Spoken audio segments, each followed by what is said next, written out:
So I just want to thank you for spending time.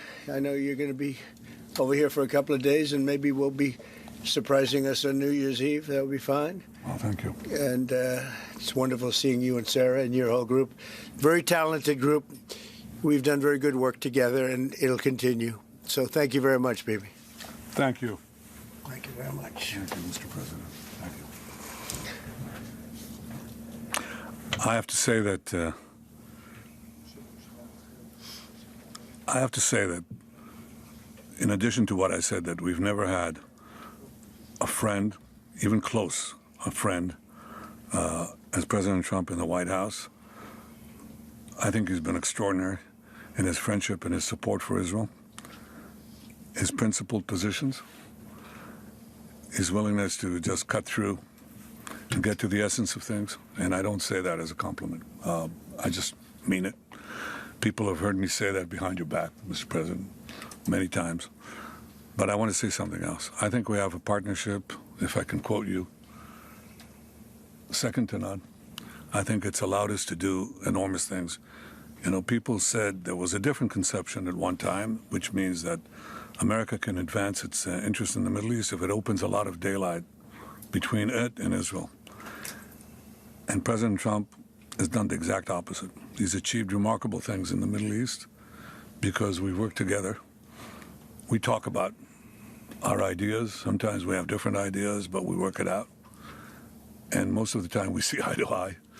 But it's been a remarkable experience, and this was a very, very productive meeting. And may I say, a very good lunch. Thank you. Thank you for your friendship. Thank you very much, baby. And thank you for your support. It's meant from the heart. Thank you. You know, as I said outside, he's been a wartime prime minister, and we were, well, look, I guess I could say I was a wartime president in more places than just Israel, if you think about it. But Israel was a big factor, and we're with you, and we'll continue to be with you. And a lot of good things are happening in the Middle East. We have peace in the Middle East, and we're going to try and keep it that way. I think we will be very successful in keeping it that way. And you've been a great friend, and I've been a great friend to you and to Israel, and it's been my honor. That clip we just showed is from an extraordinary press conference that took place at Mar-a-Lago in Florida on Monday evening, following a meeting of several hours with Prime Minister Benjamin Netanyahu, President Trump, and their top advisors. These two men do seem to have a really great chemistry, and they do get things done. One of my favorite lines from the last day or so since Bibi arrived at Mar-a-Lago was when Trump nudged him before the cameras and before their meetings to be just a touch easier on the Syrian president and former al-Qaeda man, al-Shara. As Trump said, he's a strong man. He's trying hard. And, direct quote, "You're not going to get a choir boy to lead Syria." I love that. Absolutely correct.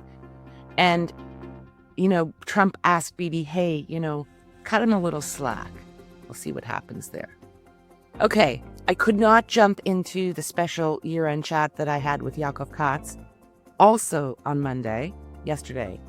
And we did that chat just a few hours before the Bibi Trump meeting, so we don't really discuss it and I don't mention it. Yaakov and I zoom out and we look at the crisis of leadership and values in Israel, what has led us to the point at which we find ourselves, and we speculate pretty aggressively, but also, I think, in an informed and reasoned way about what might be in store for Israel and the Middle East in the coming year. Hamas, Iran, Hezbollah, Israeli elections. The pace never slows here. I'm Vivian Berkovich, former Canadian ambassador to Israel. Let's do this. Before we get going, just a brief reminder for our subscribers. You have 2 days left to take advantage of our year-end subscription special. The fee goes up on January 1st, and we've reduced it for a few days. Most of our content, podcast and written, will be available to premium subscribers only from January 1st. We love you all, but as an independent publication, we also need your support. Thanks for being here. Okay, now to Yaakov Katz. Monday, December 29th, about 10:40 in the morning in Israel. It's wonderful to see you, Yaakov Katz, and thanks for joining State of Tel Aviv today. Always great to be with you, Viv. All right, so we're going to do this look back, look ahead, kind of take stock. It's that year-end thing that everybody does, and we have plenty to do here and lots to take stock of, lots of which to take stock. We're going to do a look back at the year and a look forward, and we're going to just dive right into it because we have way too much to talk about. So, Yaakov, where would you start? How would you sort of summarize 2025 in Israel? Let's start with in Israel, then maybe we'll branch out to the Middle East. I mean, it's a tough question because there's so many ways to look at it. We could look at it from the fact of still how divided the Israeli people are, how polarized our politics are, how we're still on a knife's edge when it comes to the region, what will happen with Iran, what's going to happen with the ceasefire with Lebanon, which expires, by the way, at the end of the year. And will they have disarmed Hezbollah or not? What's happening with Hamas? I mean, there's so much unfinished business. And I look at it, therefore, as a year where we achieved amazing things, right? On the one hand, we hit Iran in a historic operation. We set back Hezbollah in a way that many of us did not imagine would be possible. We brought back the living hostages, which was an open wound in all of our hearts for just far too long, just this past October. But there's still a lot of missed opportunity here. So I look at this year as the year where the high-intensity wars kind of wound down, but we have yet to really actualize or realize the real benefit of what was supposed to come with the end of the conflict. I don't see it yet. Now, it might still come. I want to hope and believe that it could come, but it has yet to come. It's yet to come in the north. Israeli soldiers are still in Lebanon. It's yet to come in Syria, where Israeli soldiers are still deployed. It's yet to come, of course, in Gaza, where lots of Israeli soldiers are still deployed. So the end of the high-intensity stage, good, but where is the stability, the peace, the security, the safety that this was all supposed to bring? We've yet to get there. So let me just be, the devil's advocate here for a moment. It's so out of character, I know. But, the high intensity conflict stuff goals you're saying have more or less been achieved. I live, as you know, very close to the Gaza Strip. Based on what we see and know of what prevails now in the Gaza Strip, I'm not sure I agree with that. Would you go so far as to say, with respect to Hamas and the Gaza Strip, that the high intensity goals have been achieved? No, that's what I'm saying. It hasn't, right? In other words, the high-intensity stage has finished for now, I see. but Hamas is still there. Hamas is still in control 50% of Gaza. I mean, the high-intensity stage ended so far with Iran, but we're all hearing about how it's not a question of if, it's a question of when there's going to be another round with the Iranians. So we're kind of in this pause. Now, usually in a pause, you have one or two things that happen. One is you have the political arm or the political branch of the conflict that's meant to bring about the resolution that you fought for. So the new reality in Gaza, the new reality in Lebanon, the new reality in Iran. In other words, deals have to be made to achieve that. You've done what you could militarily. Now it's time for the deal making, the politicians. We don't have that yet. So then that leaves the other option. What's the other option? Is another conflict at some point on all of these different fronts. Now, I think the Israeli people are tired. They don't want another conflict, but we also don't see the political courage that's required to actualize or to leverage the military benefits that were achieved. So we're kind of in this limbo stage at the end of 2025 that's going to carry us into 2026 without clear idea where we're going.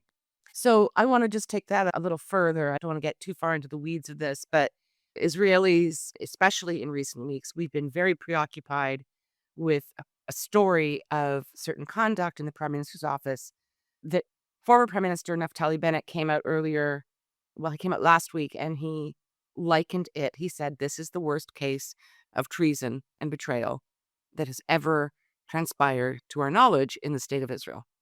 And what this whole situation involves are senior aides operating inside the prime minister's office, working directly with Prime Minister Netanyahu and his cabinet secretary, main right hand, now that Ron Dermer's gone, Tzachi Braverman.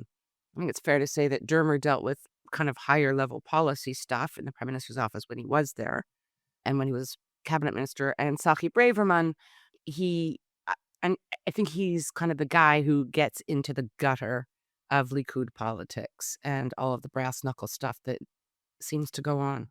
That's always going to be the job of a chief of staff who's got to get his hands dirty in the world of politics, as opposed to a minister like Dermer, who's in the lofty world of diplomacy and making those deals. These are two different kind of. I mean, you know that. Come on, Vivian. You used to go to those cocktails as ambassador. You know what I'm talking about. Yeah, the canapé crowd. I think they've taken it up a notch, actually, since I was in office. We have this conduct that has been exposed in the media. In particular, last week, there was a 3-part interview with Eli Feldstein, a former Netanyahu aide who has been indicted on very serious criminal charges. And shortly after he was indicted in October, Yonatan Urich, another aide to Netanyahu, was also indicted. And this 3-part interview of Feldstein is problematic for a whole bunch of reasons. And I'm going to refer people both to the piece that I wrote about it on my site, and we'll put it in the podcast notes, as well as your fantastic column last Friday that was published in the Jerusalem Post. But what I want to do is kind of rise above it if we can and zoom out and look at the impact that alleged conduct has on everything, morale, but also what it exposes about the way in which the prime minister's office operates.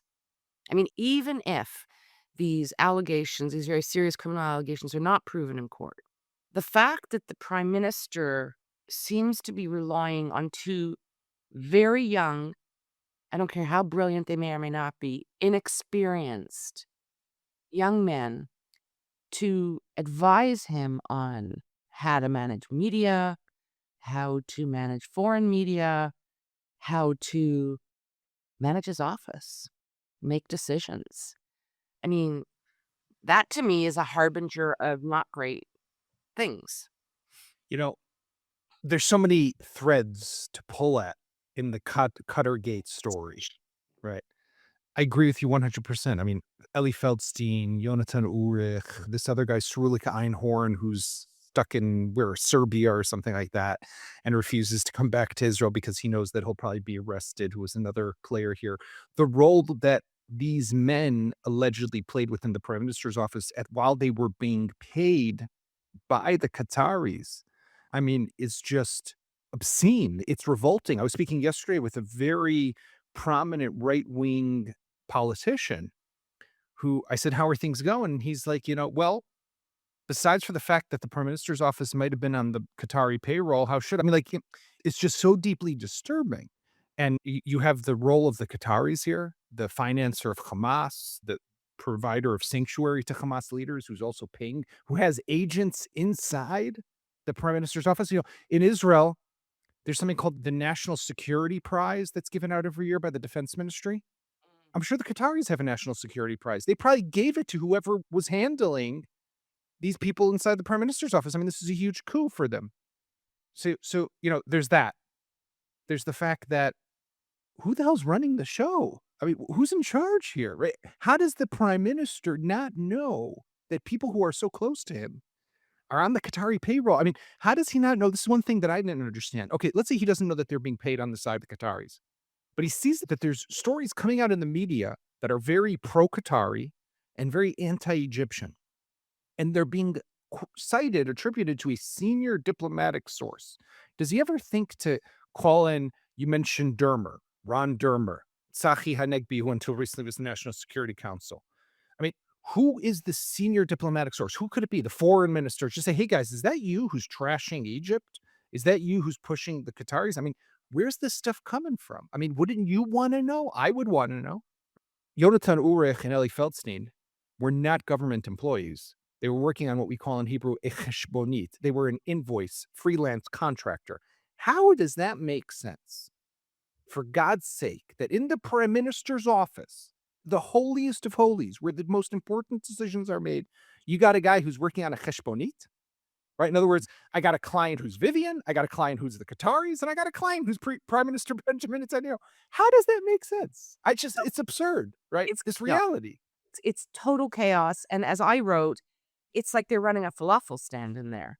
And I mean, and let's Ellie Feldstein, who is one of the indicted former aides, almost Heshbonite employees, like on the side on a different tab. Ellie Feldstein was not put on staff because he did not pass the Shin Bet Correct. security clearance test. Yeah, right. So, Ulrich, who was running things at the time, said, don't worry, we'll figure something out. And then we won't get into the details of how he was paid, but yes, But no, you're 100% right. How does a guy who fails the basic security clearance test to work for the prime minister continue to work for the prime minister?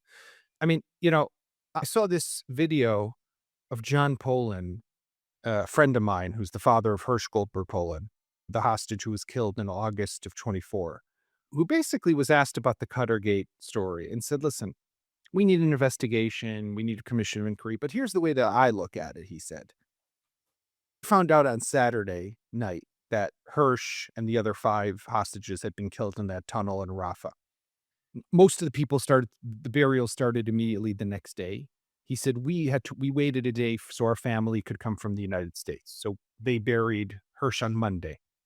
And he said, now we know that on that Monday, what was happening in the prime minister's office? In the prime minister's office, as they're burying their son, who was abandoned in Gaza, who was killed by Hamas in a tunnel.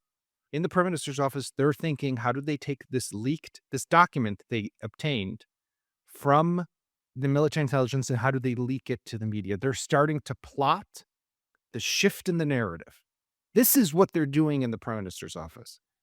And it just makes you want to cry, because you realize that not only to some extent, not only was Hersh abandoned in that tunnel in Gaza, I'll say something a little extreme. I think we were all abandoned. This is what our top leaders are dealing with at a time. So, I mean, this story is a big part of the year that we just experienced, without a doubt. Yeah, I think it's a big part of the last 2 years that we experienced. That's so heartbreaking to hear. There are so many examples like that over the last 2 years and even before, that I think people who do not live in Israel struggle to understand sometimes the animus, why Israelis are feeling and expressing views so strongly opposed to Prime Minister Netanyahu and his government. And it's exactly things like this over and over. And especially since October 7th, we've had these incidents where it seems to be an inescapable conclusion that what they prioritize is their political survival. I mean, and that Ellie Feldstein, this kid with no media experience, that he's even included in how to handle media, how to spin things to the advantage, of the prime minister and his ruling coalition. It makes your gut churn.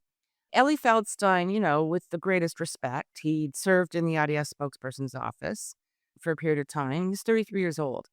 So, having worked in the media, many different roles for the last 40 plus years, I'm going to go crazy here and say there is no way a 33-year-old has the seasoning to understand the complexity, not just of how to deal with the media and the foreign media. This is a guy who doesn't speak any language but Hebrew, maybe Yiddish, and not just how to deal with them, but also he's not got really deep experience, because you can't at age 33, of policy. No, I agree. You're 100% right on that. That's where Yeah. my criticism of his experience, and Ulrich as well. I don't care how brilliant he is. You're 33 or 34, you're 33 or 34. So there's that. But, apropos, you made the comment about the kind of just how revolting all of this is. And, I saw the other night on television, Mickey Zohar, of course, is a senior member of the Likud party, always going to bat both for Prime Minister Netanyahu and his son Yair when they get into sticky situations. But Mickey Zohar was on TV recently, and when asked about this whole scandal, the Feldstein-Ulrich scandal, and exactly who's running the pop stand, he said this: there may be moral problems. It may be a moral issue. that they were working for Qatar on the side, or are alleged to have been working for Just Qatar. moral. Just moral. But he says they haven't broken any laws.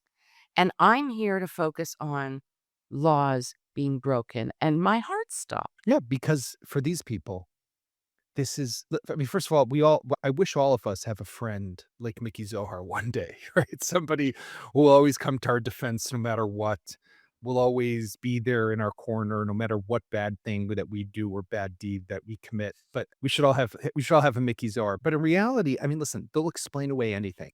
They will excuse anything. They will do it in the interest of power and retaining power and being able to remain in office. Their best ticket. A lot of people always, I get asked often, why does the Likud stick with Bibi? Right? They could replace Bibi. They could potentially still be the biggest party in the country. Right? Why don't they do that? And I think that ultimately their concern is that without Bibi, they potentially lose. And therefore, for the average Likud member, like Mickey Zohar, like someone else, they want to remain in power and they know that Bibi is their best ticket to do that. So they use Bibi just like Bibi uses them. It's a two-way street. It's not that Bibi completely controls the party. He's very much in control of the party, but they need him just as much as he needs them. And I mean, you know, the question of legality here is definitely going to come up because look, if you're allowed to work for the cheshbonit again, like we mentioned before, and you can have other clients and work in the prime minister's office, is that necessarily illegal? I don't know. Qatar is not defined necessarily as an enemy state, let's say like Syria or Lebanon is defined. So therefore, there might be a loophole here, but this is about something deeper. I mean, like, what is anyone thinking? There's no, this isn't about laws. This is about what is right for the country. What is Absolutely. right for our soul, for the future of this nation? Where are our leaders? Who are our leaders? And that nobody ever talks about. Well, I do, like a broken record. Yes. And again, I think this is consistent with the themes we've been covering for years now, but especially since October 7th is who are we? What is the state? What are our core values? Are we still a country that honors and adheres to what I consider to be the founding ethos as it was articulated by David Ben-Gurion, which is, you serve, you put the state and the best interest of the collective above yourself. And we will do everything we can to protect you. And, if you are, if you fall in battle, if you're taken prisoner, we will get you out. You will be the number one priority. And it's that covenant, that promise that has kind of stuck and adhered that seems to be corroding. And this is one of many reasons we find ourselves in this very uncomfortable place on the eve of the 2026 year. So since we're on the eve of 2026, it's an election year by law. An election has to be held before October, I don't know what the exact date is, October 2026. The smart money, in my view, is on the likelihood that an election will be held before that because we can't really have an election on the third anniversary of October 7th. In fact, we can't have an election that mentions October. And so you and I have discussed this before. The likely dates for many reasons are either March or June. The possibility of it pushing into August, September, I'm going to say more remote. But we have to have an election this year. But there's another possibility that lurks. And that is that maybe we won't. And that could be because of this constant churn of war and what Prime Minister Netanyahu might choose to do with that outcome situation opportunistically. Thoughts? Look, it's extremely scary what you just mentioned. And I don't want to even imagine it because that is the end of Israel. Israel is a democratic country. That's the end of our democracy if we don't hold open, fair elections when they're supposed to be held. And is it possible? I want to believe it's not possible. However, I look at what's happening, right? I look at the delegitimization of the Supreme Court. Let's just take that one little piece, okay? Why is there a constant barrage and attack already for a couple of years against Yitzhak Amit, the president of the Supreme Court? No, is he left-wing? Is he not left-wing? Is he corrupt? Is he not corrupt? I don't know, right? We have a system of government.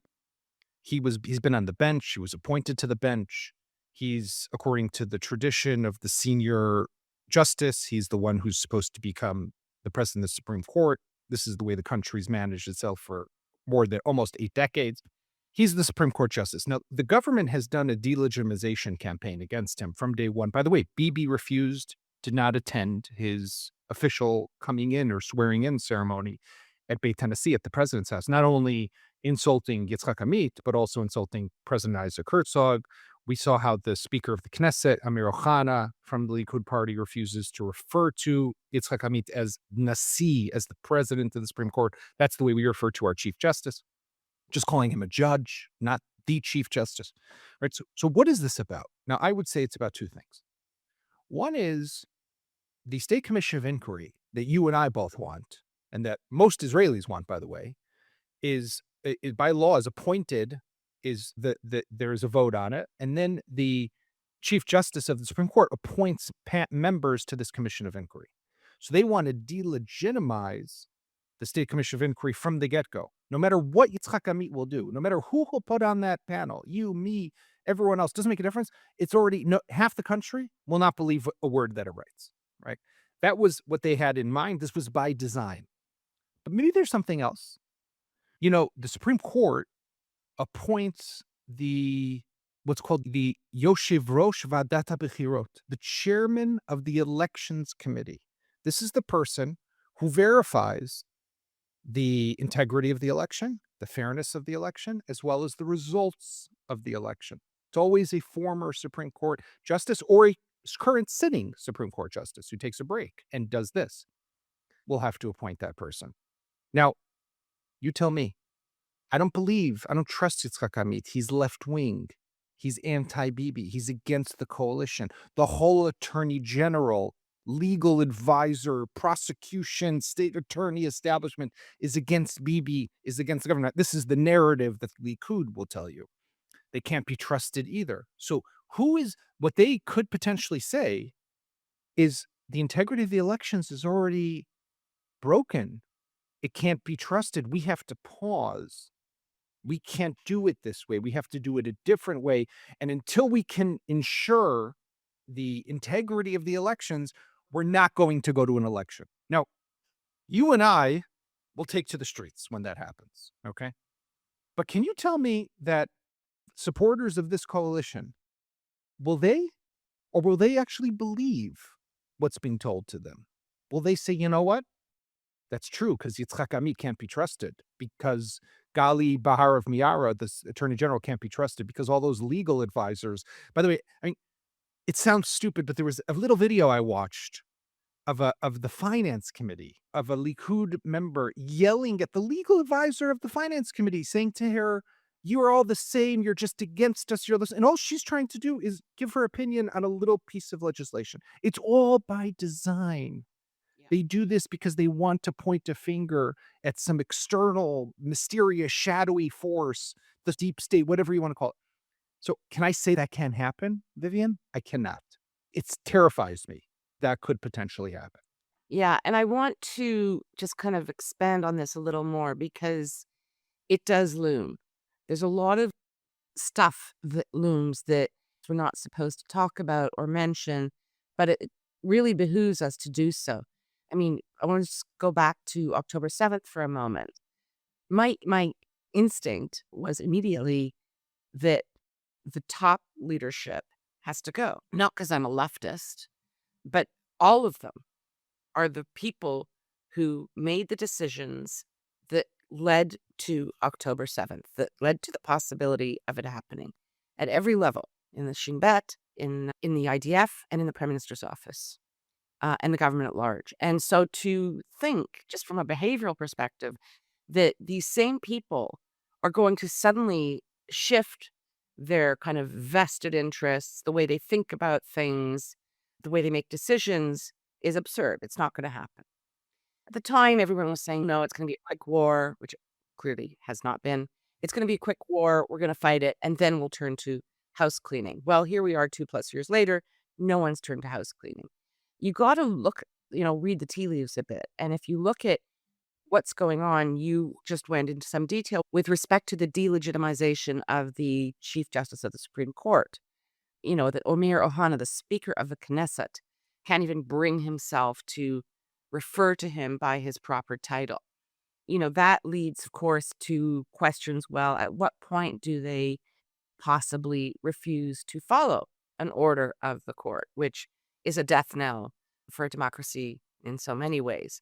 But we also have this, side issue. We have many side issues. I was going to bring up one, which is of constant attacks on the media. And in the last few weeks, it's been on Galei Tzahal, which is the IDF radio. It is very highly regarded in Israel and abroad. And the Netanyahu government has for years been saber rattling to shut it down. And they've now passed legislation to shut it down. There is an injunction that was approved in the Supreme Court extending the time for shutting it down. So, I mean, that is seen by many, again, not leftists, many people, as being an attack on legitimate criticism, free speech, and just to sort of take it away from the kind of strict legal analysis for a moment. Not that was any high legal analysis, but I mean, we know from so many hostages who have returned that some of them were able to hear the radio, and they often heard Galei Tzahal. They heard their parents pleading for their safe return.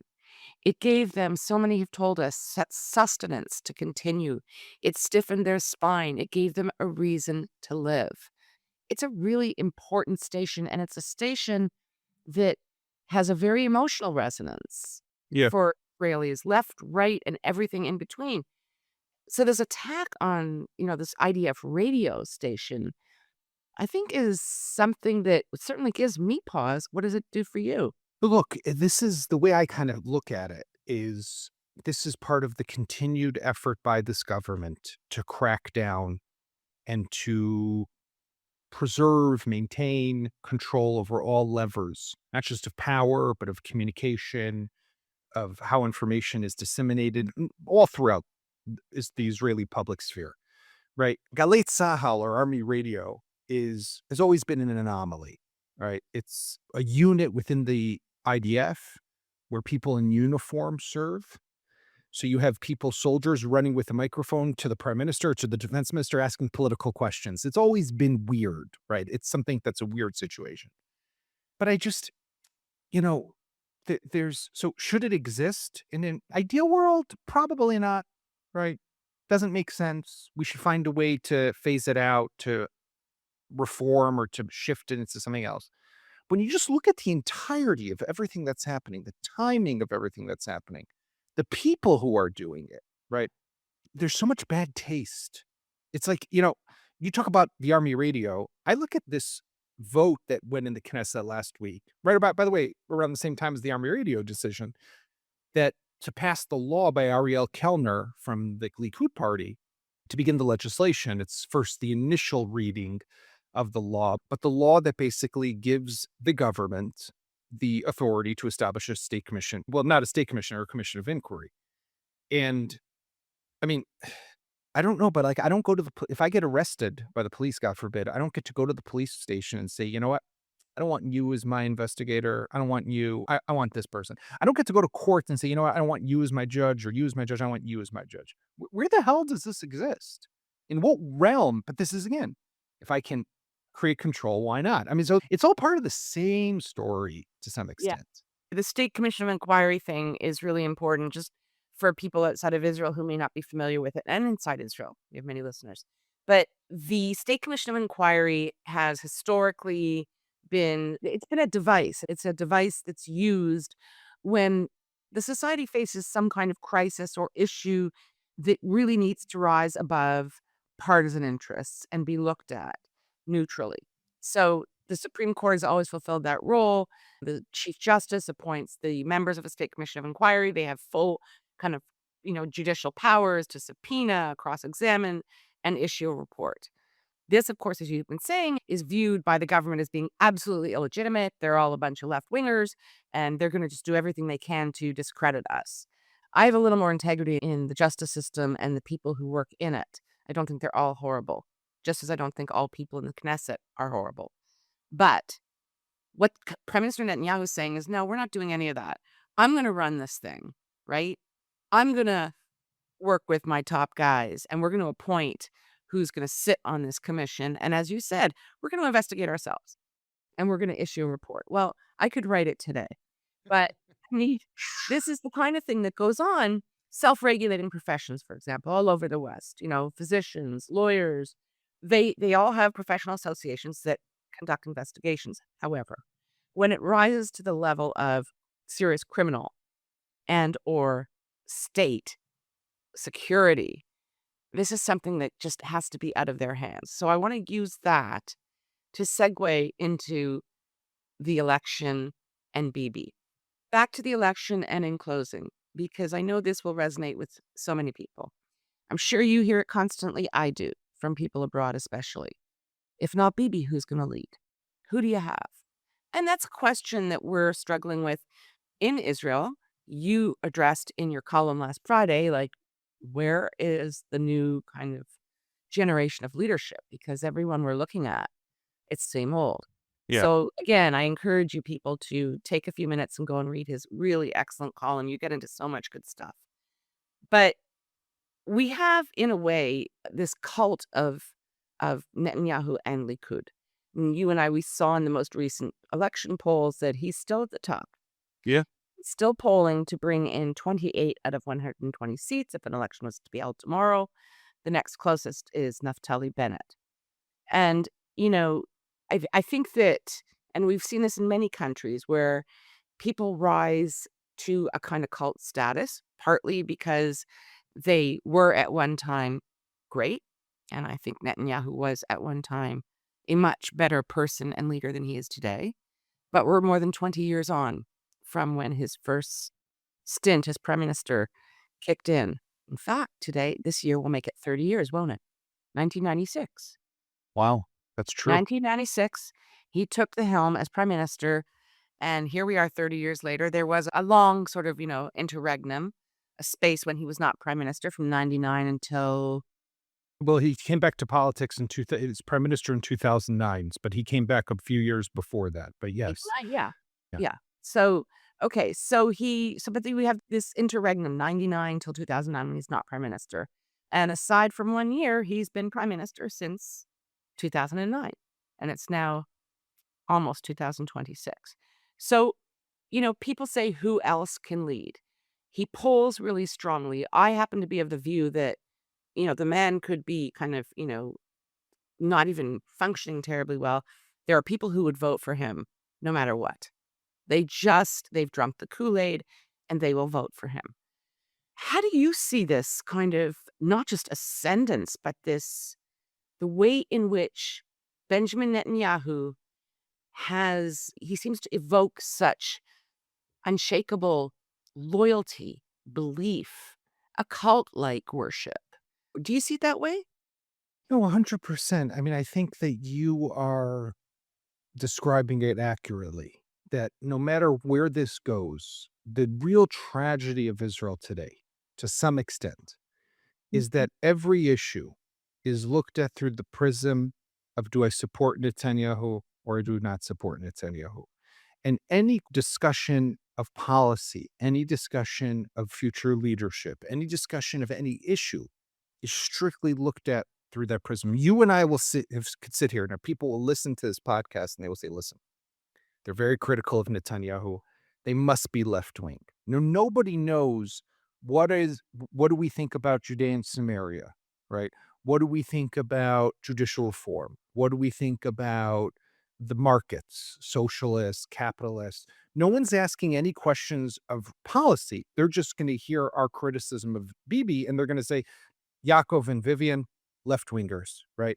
And that's a tragedy because we're not talking about issues, and issues are what's important. This is the future of our country. It's the future of our people. It's the future of our state.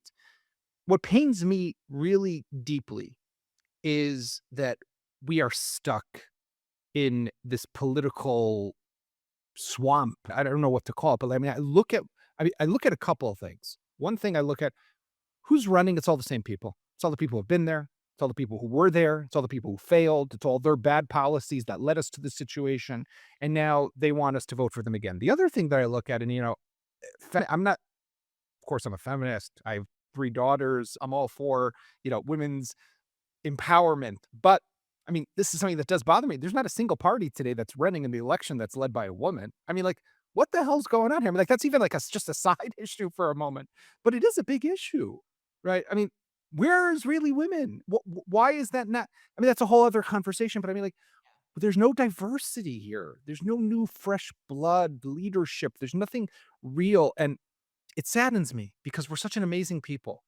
You know, you were talking about before what we saw on October 7th and the real courage and bravery of people. I mean, there were a lot of brave people. There was a lot of courage. But like there were like people who are not in Miluim, were not in reserves, are not working in a security organization, just a regular guy sitting at home, hears what's happening, takes his gun and drives down south and goes to fight. I mean, like, if I had a gun, I don't have a gun. If I had a gun, I would not think to do that. I mean, why would I think that Katz should drive down south and go fight? I mean, like, it's like so foreign to me. But there are people who do that. I mean, it's a level of courage and bravery that is just astounding. And we're not talking about 1, 2, 3, 4. We're talking about dozens of people who did that.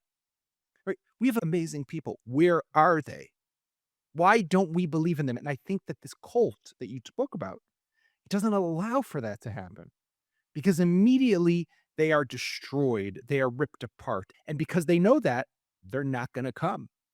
So we're going to stay stuck and we're going to go to the ballot box whenever it's going to happen in the next 10 months.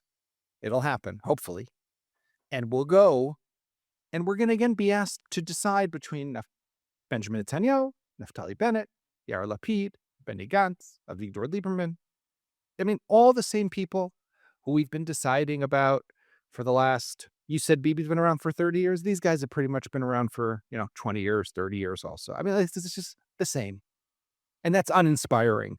That's not what's going to change this country. I know we're going a little longer than usual today, Yaakov, but I'm sorry. It's way too interesting speaking with you. I'm just going to raise one more issue that I think really kind of speaks to the sorts of things you were just talking about. You raise the issue of feminism. You raise the issue of where are the women. And, 10, 15 years ago, Israel was lauded domestically and globally for being a really forward kind of jurisdiction place, and not in a left-right way, but in a like women were so integrated in really senior positions. I mean, I just popped into mind because I've interviewed her a few times, my former neighbor, Karnit Flug, who was the first woman to be the governor of the Bank of Israel. I think it was 2013.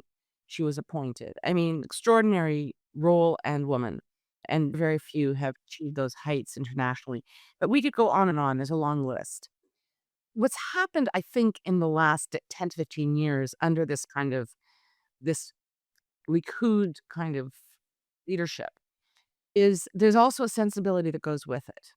And we have the draft issue, which is very controversial, and I'm not going to get into it. But the ultra-Orthodox, which are a huge power in the government, of course, want a permanent exemption, legal exemption from their men serving in the IDF.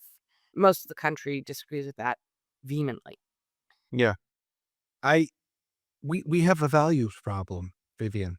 I think that's what we're kind of dancing around here in this whole conversation. We have an issue when it comes to values, our leadership. What type of country do we want to have? Who do we want working? How do we want them working inside the most important office in government in this state? We have a values issue when it comes to, the Haredim. There's the famous story when the ancient Israelites come are about to enter Israel, and 2.5 of the tribes decide that they want to stay on the other side of the Jordan River.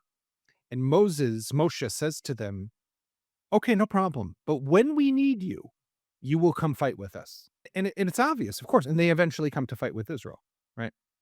To fight with the Israelites as they enter.